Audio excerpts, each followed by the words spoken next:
रोटी कपड़ा दे ना सके जो, रोटी कपड़ा दे ना सके जो, की भारत माता की, भारत माता की। सभी दिल्ली बैजर को, सभी दिल्ली बैजर को।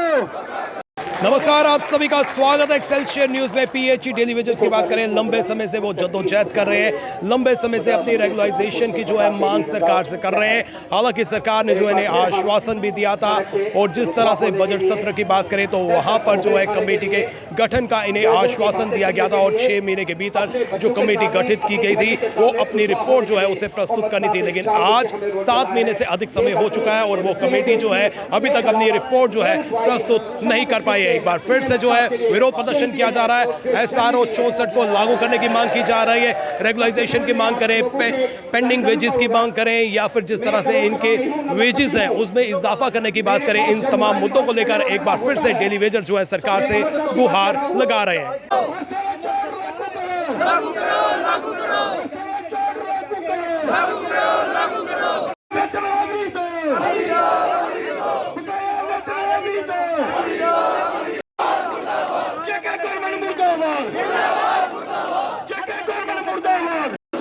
ये जम्मू कश्मीर की सरकार की सबसे बड़ी नाकामी है कि एक पिछले, आपको याद होगा, असेंबली के अंदर हमारे माननीय मुख्यमंत्री उमर अब्दुल्ला साहब ने कमेटी डेली वेजर के लिए कॉन्स्टिट्यूट की गई थी, जिसको ये कहा गया था कि 6 महीने के अंदर अंदर रिपोर्ट सबमिट करेगी और सरकार डेली वेजर के हक में फैसला करेगी। लेकिन आज 7.5 महीने का टाइम गुजर चुका है, आज तक ना वो कमेटी कहीं नजर आई और ना ही उस कमेटी की रिपोर्ट का कोई अता पता है। इसीलिए हमारा प्रदर्शन लगातार 1224 दिनों से जारी है और पिछले 31 साल से हमारी डिमांड पेंडिंग है। और आज तक जितनी भी सरकारें जम्मू कश्मीर के अंदर रही, कोई भी सरकार डेली वेजर के साथ इंसाफ नहीं कर पाई। और बड़े अफसोस के साथ कहना पड़ता है कि उमर सरकार जो है लगभग मैक्सिमम टाइम जो है नेशनल कॉन्फ्रेंस की सरकार जम्मू कश्मीर के अंदर रही, और उसके बावजूद आज तक रिपोर्टों का इंतजार किया जा रहा है और ये टाइम किल करने का एक तरीका अडॉप्ट किया हुआ है। और मैं आज कश्मीर के अंदर असेंबली सेशन चल रहा है,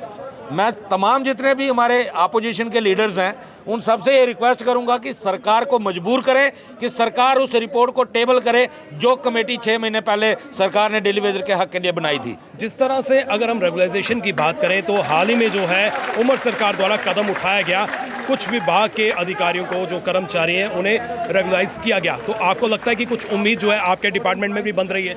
देखिए, अभी तक हम इसके ऊपर कुछ नहीं कह सकते क्योंकि वो एक अलग कैटेगरी थे, वो कंटेंजेंट पेड वर्कर थे, और ये डेली वेजर कैटेगरी जो है वो अलग है। इसलिए हम बार बार ये सरकार से अपील कर रहे हैं कि आप असेंबली सेशन के अंदर अपनी रिपोर्ट पेश करें ताकि डेली वेजर को पता चले कि डेली वेजर के लिए सरकार के मन में है क्या चीज़। क्योंकि जब तक सरकार क्लियर स्टैंड नहीं बताएगी तब तक ये धोखे में है सारी बातें, क्योंकि उमर सरकार पहले भी डेली वेजर के साथ 2014 में भी धोखा कर चुकी है। इसलिए अब विश्वास कर पाना थोड़ा मुश्किल है। अगर अभी भी जो है आपको रेगुलराइज नहीं किया जाता, अगला कदम क्या रहेगा? अगला कदम सरकार के लिए बहुत ही मुश्किल हालात बनने वाले हैं, क्योंकि थोड़े दिनों के बाद दरबार जो है जम्मू से वर्किंग करना शुरू करेगा और जम्मू हमारा अपना घर है।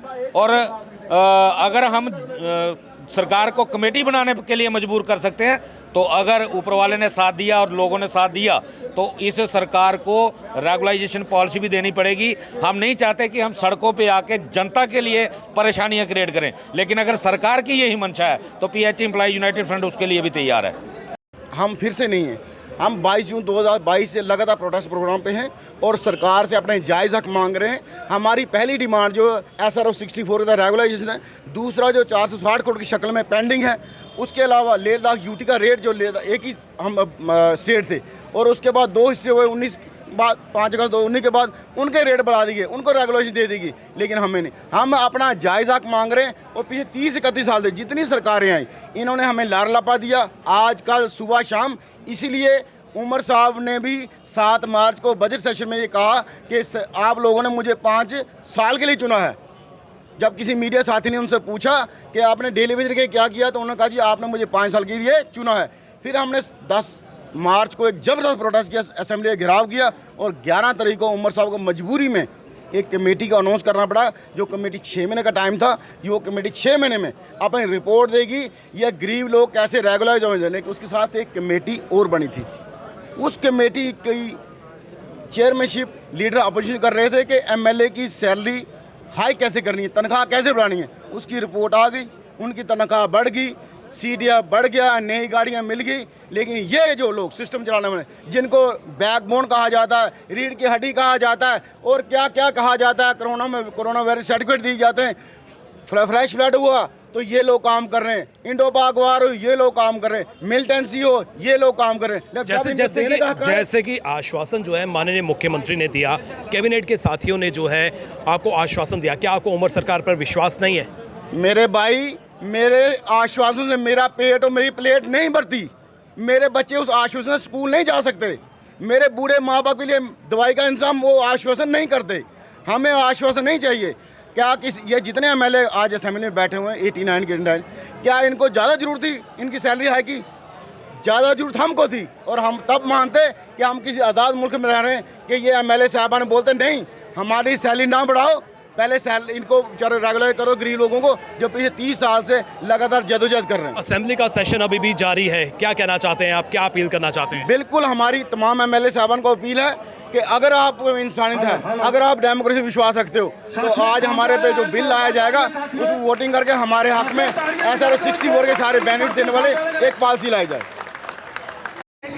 बकाए वेतन की बात करें, रेगुलाइजेशन की बात करें, तो तमाम मुद्दों को लेकर जो है आज आप देख सकते हैं कि डेली वेजर जो है सरकार से बार बार आग्रह कर रहे हैं और सरकार को उनका वादा याद दिला रहे हैं, और चेतावनी के तौर पर जो है इन्होंने साफ तौर पर कह दिया है कि जिस तरह से दरबार मूव होने वाला है और उसके बाद जो है उग्र प्रदर्शन किया जाएगा। अभी भी वक्त है कि उमर सरकार को नींद से जागना चाहिए और इनकी मांगों को पूरा करना चाहिए। फिलहाल करण सिंह और मुझे यानी रितेश गुप्ता को दीजिए इजाजत और आप देखते रहें एक्सेलशियर न्यूज।